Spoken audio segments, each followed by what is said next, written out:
Uh, Very good morning, my dear students. Welcome to my video lecture.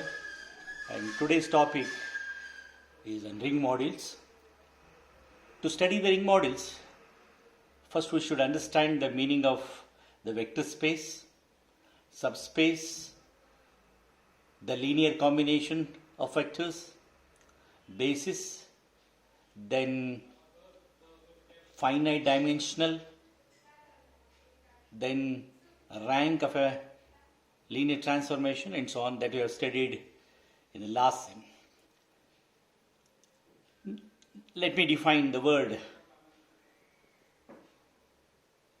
ring module.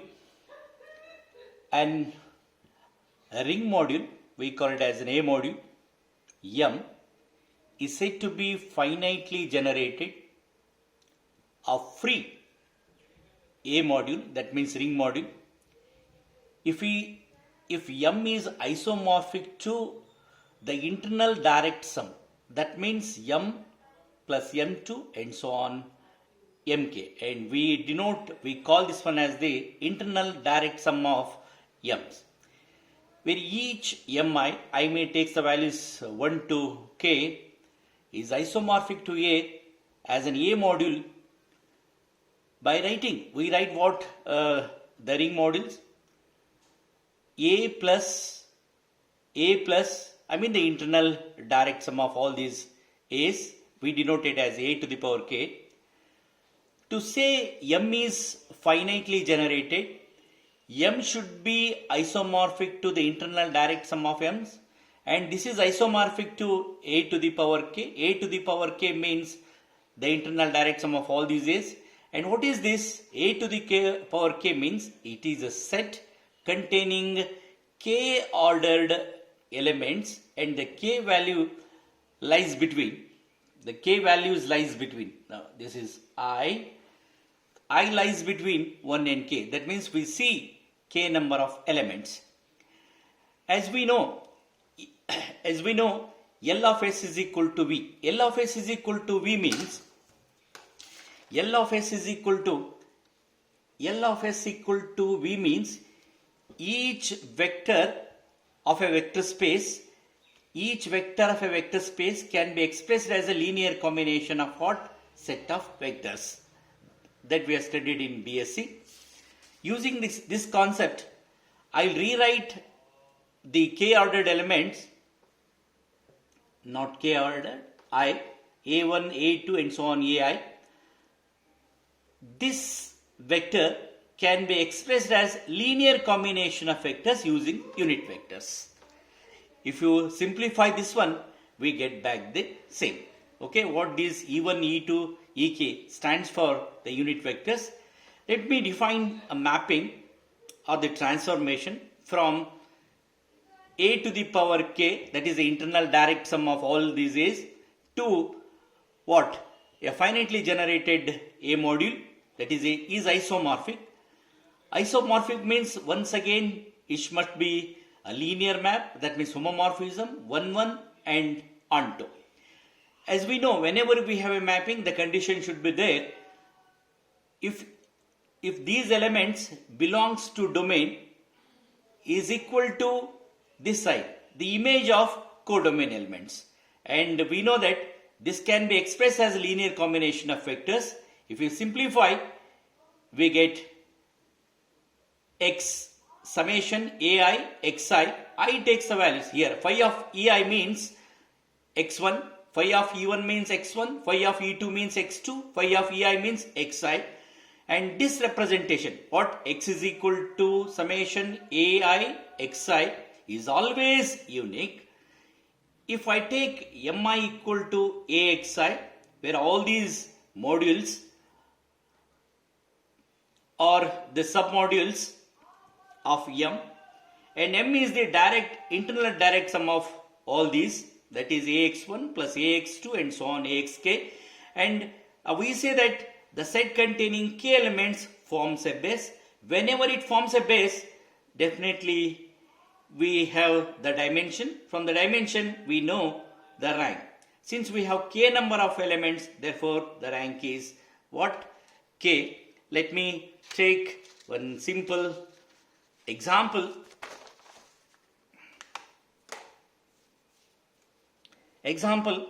Show that the submodule of finitely generated module need not be, this word is important, need not be a finitely generated. Let me take a function containing n variables, first one x2, xn, and I'll denote it by the module A. Let us consider this A as a ring module, and it is generated by 1. Generated by 1 can be written as f of x is equal to f of x dot 1 for all x belongs to the A module. Let me consider an ideal. Since it is a ring, let me consider an ideal containing n elements, and this ideal consists of only the polynomial with the constant term as 0, that means no constant term. This A module, that means ring module, is not generated by finitely many elements. I will prove this result by contradiction method. Contradiction method means, suppose it is generated by many elements, f1, f2, fn. What should we get? We should get only only one element. Here we have taken n elements, f1, f2, fn, and the internal direct sum of this one. The internal direct sum of all this one, we rewrite it as, let me denote this linear combination of the elements f1, f2, fn by the notation x m plus 1. If I replace x1, x2, xm equal to 0, definitely the m plus 1th term is also 0, which is contradiction because it is generated by 1.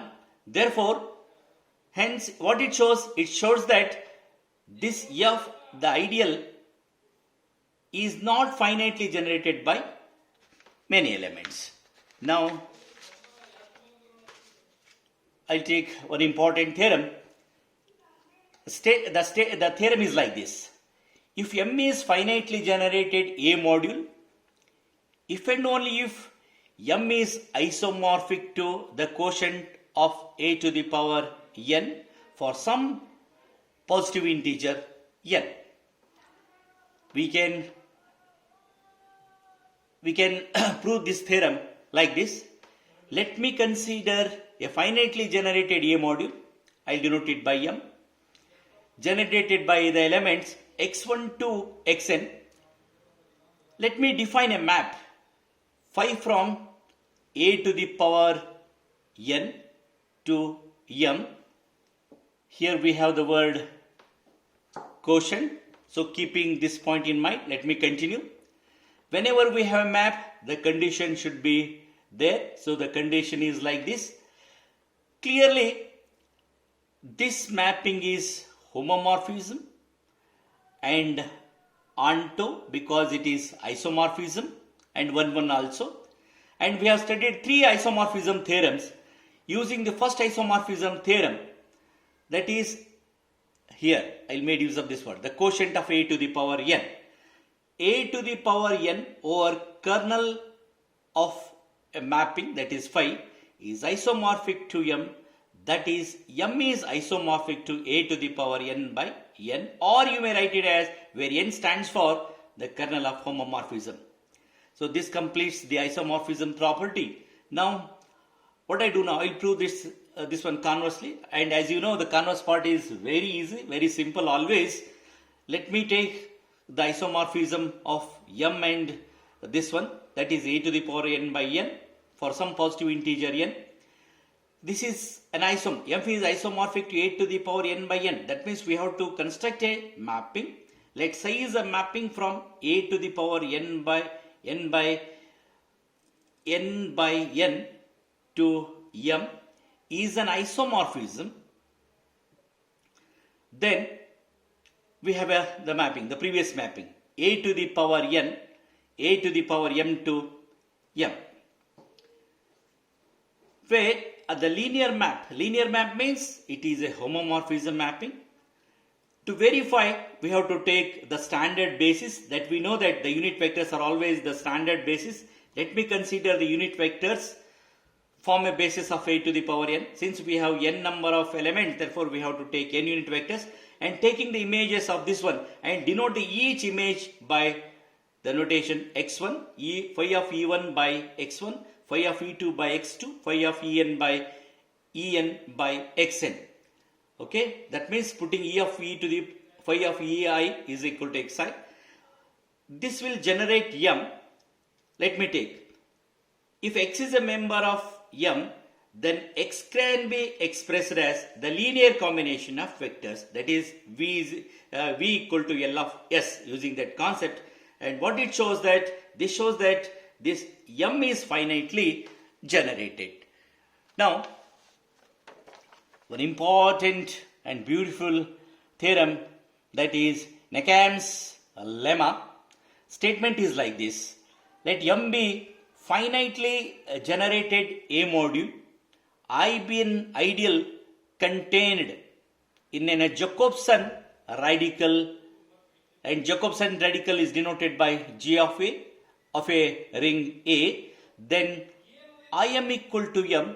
That indicates that the finitely generated A module is what? 0. M equal to 0 means the finitely generated A module is 0. Okay, this we have to prove. Proof is very simple. Once again, I will follow the contradiction method. If m is not, we have to prove that m equal to 0. If possible, m equal to 0. Since what is that m? M stands for the finitely generated A module. M is finitely generated A module. Let us consider the smallest set. I will tell you why we have to use only the smallest set at the end, not now. x1 to xn of m, which we can say that the minimal set. Since it is the smallest set, therefore we call this one as the minimal set of generators of what? Finitely generated A module, that is m. No set containing less than n can generate m because minimal. Now, let me take xn belongs to m,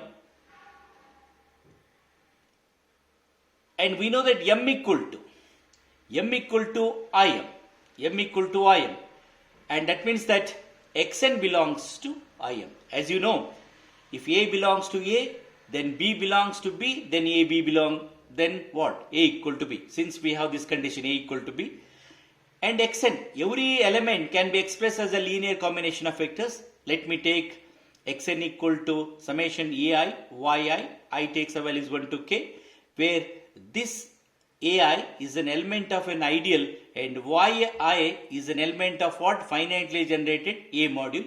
Again, expressing this vector as a linear combination. Since yi belongs to m, and yi can be expressed as a linear combination provided this bij is an element of ring. Hence xn, rewriting this one. Here we have what we have here. Here we have xn equal to, summation ai, yi, rewriting here, replacing ii by this result and rearranging. This will first and this will second. Again, I will replace this bracket by cj. Cj indicates this bracket, and that means xn is equal to, again splitting this step into two parts. Since we have n number, I will take n minus 1 number in the beginning. Only one is left, that is the last one. I will write it separately. Again, taking this term to the left hand side, grouping. Cn belongs to I, and as you know, I is contained in the Jacobson radical of a ring. Therefore, Cn also belongs to I. I is contained in Jacobson radical, that indicates En belongs to J of I. What it shows? By standard result that we have studied long back. X belongs to J of I, that indicates 1 minus xi is a unit. This word is important, is a unit for y belongs to A. Therefore, 1 minus Cn is also unit. Now multiplying both sides by 1 minus Cn to the power minus 1 and simplifying, we get this step. Now let me take an element. X belongs to the finitely generated A module, that is M. The set containing n elements is a minimal set that we know. It is a minimal set generating. The set is the minimal generating set. I mean, this set is the minimal generating set because it is finitely generated A module. We have this statement because M is finitely generated A module. Therefore, x can be written as summation di xi, giving different values to n. Again, simplification is very simple, splitting into two parts, again taking common. What it indicates? The set containing not n elements, the set containing n minus 1 elements is also a generating set for a finitely generated A module, which is a contradiction because we have taken m not equal to 0. Actually what we want, m equal to 0, therefore which is contradiction to our assumption. Therefore m should be equal to 0. This completes the proof of the beautiful lemma, that is Necam's lemma. I hope you got it. Thank you.